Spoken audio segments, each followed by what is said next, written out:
మెదక్ జిల్లా తూప్రాన్ మున్సిపాలిటీ చైర్మన్గా 4వ వార్డు కౌన్సిలర్ శ్రీమతి మామిళ్ళ జ్యోతి కృష్ణ ముదిరాజ్ గురువారం జరిగిన ఎన్నికల్లో ఏకగ్రీవంగా ఎన్నికైనట్లు ఎన్నికల అధికారి ఆర్డీఓ జయచంద్రారెడ్డి ప్రకటించారు. మున్సిపల్ చైర్మన్ ఎన్నికకు 10 మంది కౌన్సిలర్లు, ఒక ఎమ్మెల్సీ హాజరు కాగా ఎన్నికల నియమావళి ఎన్నికల అధికారి ఆర్డీఓ జయచంద్రారెడ్డి చదివి వినిపించారు. అనంతరం చైర్మన్గా 4వ వార్డు కౌన్సిలర్ మామిళ్ళ జ్యోతి కృష్ణ ముదిరాజ్ను చైర్మన్గా కౌన్సిలర్ భగవాన్ రెడ్డి ప్రపోజ్ చేయగా 16వ వార్డు కౌన్సిలర్ కొడిప్యాక నారాయణ గుప్తా బలపరిచారు. దీంతో మామిళ్ళ జ్యోతి కృష్ణ ముదిరాజ్ ఏకగ్రీవంగా ఎన్నికైనట్లు ప్రకటించి మున్సిపల్ చైర్మన్ గా ప్రమాణ స్వీకారం చేయించారు.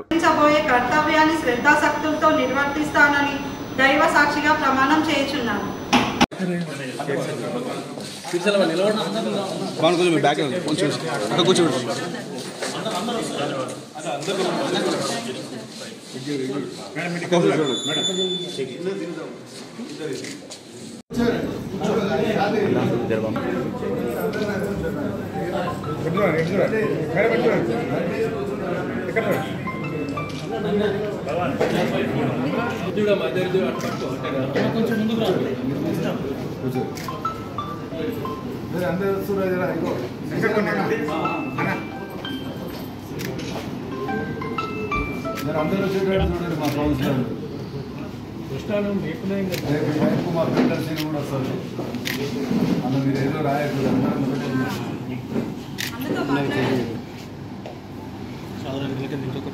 మరిన్ని అప్డేట్స్ కోసం మా ఛానల్ని సబ్స్క్రైబ్ చేయండి.